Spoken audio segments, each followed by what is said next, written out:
What is going on? It's Alex coming back at you with another video, and today we're going to be doing our New England Patriots 7-round mock draft. If you are new, feel free to like, comment, and subscribe. You guys know what to do. The show's growing at a great rate. These episodes don't do very well, but I've wanted to be able to do these. It gives you guys some new content. You guys love it, and you know what? I make this content for you. So I love you guys, and want to be able to make sure that we're pumping this out in draft order and all of this before free agency, because we're going to be doing this all over again after the fact with one final round. Super excited for that. And if you guys have a content creator that you want me to collab with for it, by all means, let me know. But let's get into this. Let's have a great time. And I want to start out. There's going to be no trades apart from this one big asterisk. I do think Joe Milton should be dealt.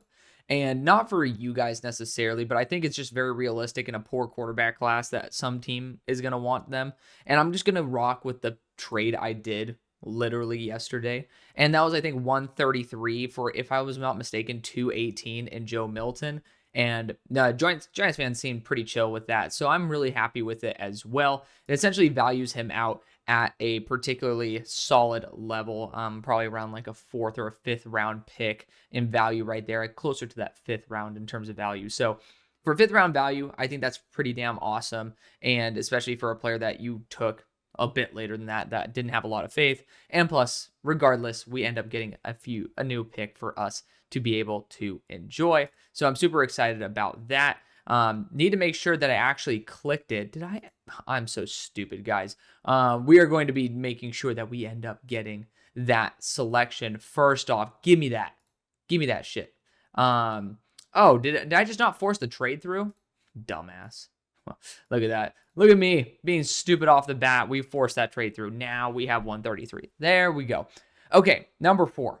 We're going to be continually re-referencing our lads as well, so we have the most up-to-date depth charts. So we're going to be able to understand the depth and everything. Quarterback absolutely is something, but quarterback late rounds, being able to get some good depth, being able to move up to 133 is going to be super huge, because we're looking at receiving weapons. Obviously, the offensive line is going to be a focus, and potentially running back if we do get lucky and some guys fall. Apologies for all the damn pop-up ads.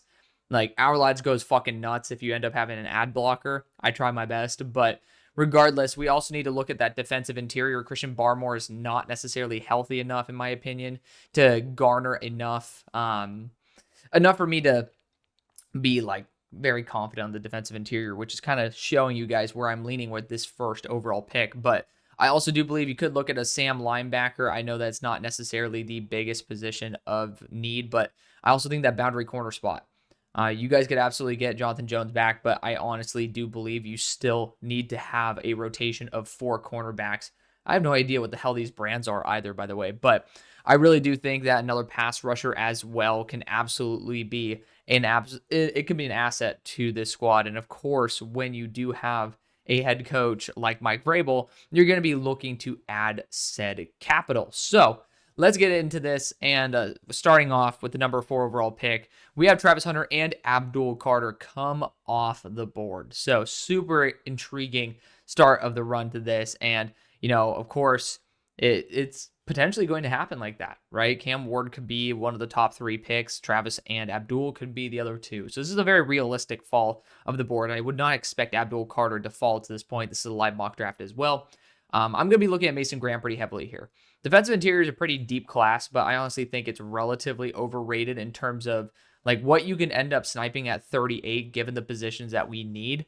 I just don't really like it, right? Maybe at 104, you could snipe a Josh Farmer and you can get some good value there. Aeneas Peebles as well. And I honestly don't want to discount those guys at all. But I think that defensive interior absolutely should be looked at here. Pure offensive tackle is not good at 4. Will Campbell's not a pure offensive tackle. I mean, the dude gets outlengthed by pretty much every single NFL edge rusher he's gone against. Hello. And so it's just been kind of an issue that I've seen with him. And even at that, I mean, I like Will Campbell, but again, we're talking about a spot here where you need to go a pure left tackle. Josh Simmons would be the choice if you're really going to be doing that.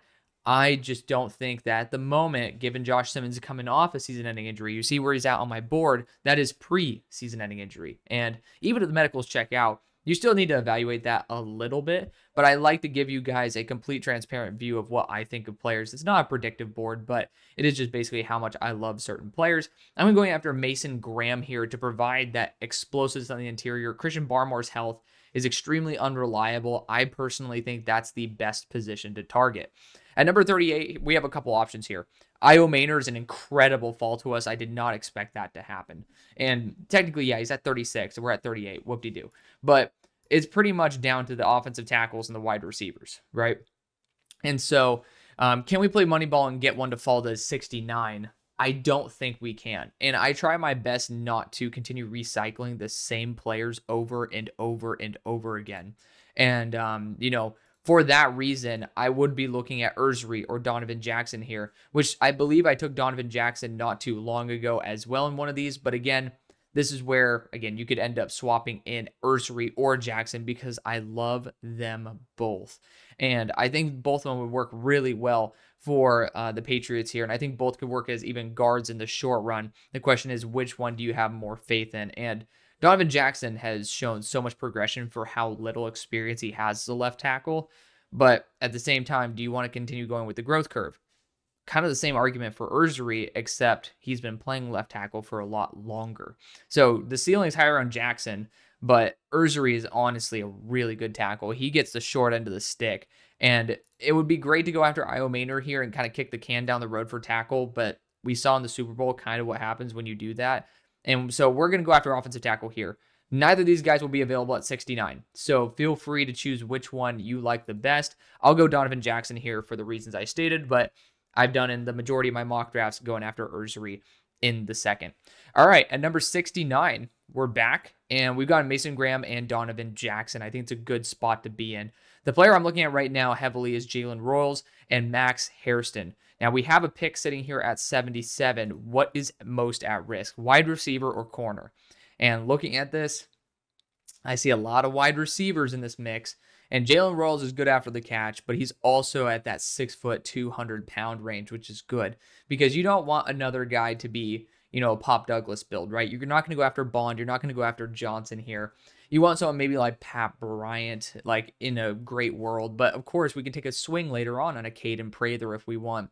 Or you can go after a Dante Thornton Jr., but I've already gone after him before. So let's probably try to, take the throttle back a little bit. Jackson Meeks as like a pick 239 would be great. I did it in my first mock, but still at that point, I'm just highlighting a player I really, really like. It's not necessarily going to be the biggest thing on planet Earth. But again, when we have already addressed offensive line as well as defensive interior, you could look to fill out that edge position. Josiah Stewart's excellent value here. But I honestly really like guys like Femi Oladejo, Ahmed Alhassanin. Like, this dude's actually very, very solid. Dude's also low-key a pretty boy, no homo. Like, the guy ended up having the slit through his eyebrow, got to see him and stuff. Like, dude's a baller. But at the same time, it's just the dude was doing what he has to do. He looked good during interviews. I loved it. But we got to look at this wide receiver core, guys. It is not great. I love the fact that, we've been able to make shit work, but Javon Baker apparently is running wrong routes in practice. You guys have been informing me on that. I still have a high opinion of Javon Baker for the future, but I was very, very low on Jalen Polk. I hate to be right about players I don't like. At the same time, it's a slightly validating, but it's still damn. For you guys, I hate seeing a top second round pick just not do well. But you do need to be able to get a dynamic threat who has a solid foundation after the catch as well. And that's exactly what Jalen Royals brings to the table. So he ended up going to the Senior Bowl and absolutely lighting it up while saying he was at 80% efficiency. I'm going to roll the dice on that all day. And we got the luck of the draw. We got Max Hairston to fall here to 77. Again, look at our corner core. We need something, right?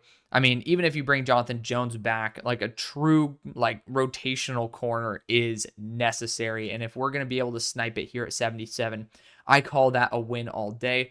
Again, there's Azareye'h Thomas here, but I've already taken him so many times that I just cannot feasibly do it again. We're going to go after Max Hairston here at 77. At 104, so far, quick little recap: Mason Graham, Donovan Jackson, Jalen Royals, and Max Hairston addressing defensive interior, which we still need to go after some edge. But in offensive tackle or offensive guard, if you do end up failing with Donovan Jackson, at least you have that floor. A top-end receiver, good after the catch, but also a contested catch threat for you guys who are wondering. 53.3 on this year, and I think he was over 70% beforehand. And then Max Harrison, a really solid corner that might slip because of some injuries that he's had, but when healthy, this dude's been absolutely baller. But regardless, pick number 104, like we've been talking about it, edge absolutely needs to be discussed here. Our next pick's at 133. We might be losing out on some of these guys. Tyler Beatty might be a good consolation prize. Same thing with Tyler Barron. I'm going to try my best to reduce the amount of times I take Braden Swinson because you guys know what I think of Braden Swinson. You could see it on your screen. Like, I love Braden Swinson. But regardless, running back wise as well, you guys could talk about Brashard Smith here. But someone who I really love is Ja'Cory Krosky-Merritt. There was some big issue with his request for, I think it was a redshirt request, and basically got denied after the first game this year, and he's actually did really well. So I'm just going to be honest, he has some good talent. I got to see him at the Shrine Bowl, and he looked really, really good. But there's so many good running backs in this class. You want to get somebody to complement your dudes. There is plenty of opportunity. So again, we have addressed that wide receiver spot. We've addressed offensive tackle. Granted, it's not always going to be a guarantee to be over. I do think, based on our 144 pick, a Johnny Cornelius as a high-end guard / tackle, I personally love that. He's a top 100 player on my board. But we've addressed corner as well. I do think edge would be the longer run pick. So let's look at who's available here. So there's a lot of different routes we can go. Deep down, Noel Williams is incredible value. I might just kick the can down the road on that, to be fair. But looking at what's the best for our team here, I do think edge might be it. I don't think I could roll the dice on them falling to 133. So looking at the guys, you got Femi Oladejo, who is probably the best run defending edge in the class. He actually was a post edge ranking video grade. And this dude, I don't even care about this 9.3 run stop rate. It just validates what I saw. He's a former linebacker. You see, like, literally, look at this. I mean, he was incredible. I don't even understand what the hell this was all about, like, in terms of how they're grading this. But look at the off-ball to, like, defensive line ratio. This dude was straight up a will linebacker for the past 2 years. Very little experience. So he's super raw. But you saw in the Senior Bowl how great he can be. Femi does not deserve to be a 4th-round pick. I think he deserves to be pretty much locked into the 3rd. But APR is another great one. I think Femi at 6'3", 261, dream edge to have there. Because again, you have that early down efficiency that you just love. And so I'm going to take him there. At 133, again, quick recap. We've addressed edge, defensive interior, wide receiver, tackle, and corner. Like, really good value across the board. At these spots, you're not going to be getting players who are necessarily starters. So where can we end up boosting some good depth? I think running back with Trevor Etienne would be absolutely phenomenal here. Maybe getting a flexible defensive back piece like Quincy Riley would be super fun as well. The defensive interior route absolutely still should be on the board. Aeneas Peebles is fantastic, and he's going to be probably top 64 on my board. I probably know that too. My dumbass continues to forget to re-update or reshuffle my board. He's number 59 overall. But let's re-look at the board. Let's see how it's going now. And you got Barmore, but outside of him, you could be able to bring in a little bit more. Like, I would not be against it. And honestly, with a Sam linebacker at this point, wouldn't be horrible either. One that actually has some blitzing potential. If we end up looking at the linebackers that are still available, I mean, to be fair, it is a little bit slim pickings at the moment. So let's not mess around too much. We still could go after some offensive linemen here. And I was talking about Johnny Cornelius. We can wait on him for the next pick. But that's going to be our next spot. So we got that one locked up. We could go after a tight end at this spot as well. Jake Brenningstool to be able to replace Austin Hooper as you're continuing to develop Jaheim Bell, which Jake Brenningstool is a much better blocker than I think people gave him credit for. He was the reliable tight end there in Mobile as well. And so we're going to go back-to-back Mobile tight ends here at 133. You're not going to love it, but this guy also could play big slot, and I think that provides a receiving value that you guys necessarily don't have at the moment. And again, I would love to go that running back route, but I also think that there's just dudes that you can continue dressing down the board. We're going to go with Johnny Cornelius here at 144 because I think he's a high-end guard with some potential to help out at tackle as well, which I do love 100%. So we're here at 221. And again, quick recap, we got some offensive line help here with Jackson and Cornelius. You got some receiving weapon help there with Brenningstool Royals. We got some defensive help as well with Hairston, Graham, and Oladejo. Now we're just kind of in best player available mode, right? Like, let's see who's available at this spot and maybe be able to get them into the mix. I really love Clay Webb as a potential center of the future. I haven't been able to see too many people hyping him up recently, but he had a very solid week there in Mobile as well. And he's a former Georgia player as well. So it's like, that there's a good pedigree. I'm forgetting the reason why he had to leave, but regardless, people had held him in very high regard. He ended up going to Mobile and performing very well. I think he was much closer to that 300-pound mark. And looking at the interior of the offensive line, you could get an understudy to David Andrews for the long haul, right? And then flexibility on the interior offensive line. When you have Layden Robinson, you got Caden Wallace who can flex around as well. I think it's going to be super duper key. So I think rebuild the offensive line is going to be super important. Again, comment players that you want, but I try to keep it new for the majority of these mock drafts just so we can end up, having a composite really solid draft. But sitting here at pick 239, how are we going to address this? I think actually a player like Tyler Shuck with the big playability is going to be absolutely perfect. We've addressed the majority of positions I really like. There still are going to be some players that you absolutely should be looking at in UDFA, like Brew McCoy. Jabbar Muhammad's a really fun one. Carson Vincent's always fun as well. Thor Griffith. But Drew Kendall as well, got to mention him. But Tyler Shuck to me is just the best value at this point. You got, he's the best quarterback that's clearly left on the board.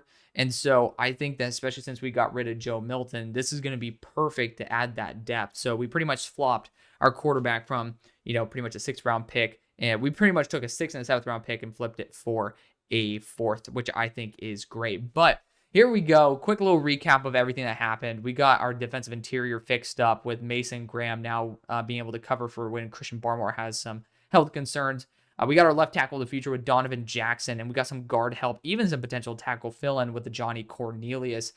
We also ended up addressing the issues with receiving with Jalen Royals providing that after the catch and contested catch threat, and Jake Brenningstool being able to play that big slot while we still have Hunter Henry working in the works. And then we also had Clay Webb for some good reinforcement of the interior of the offensive line as a center. Tyler Shuck to replace Joe Milton as that backup. And then, of course, we got Femi Oladejo, Max Hairston as well for great value at 77 and 104, respectively. One of the better mock drafts, in my opinion. Don't look at these grades. I mean, no disrespect to PFF, but I think that their grades are absolutely ludicrous because I've seen literally Trevor do 7-round mock drafts or even 3-round mock drafts, and he's used his own, this is his own board, and he still gets graded pretty poorly from time to time. So, I mean, I'll just say don't look at that as your way to think about how this mock draft went. But I love you guys. I hope you enjoyed it. See you on the far side.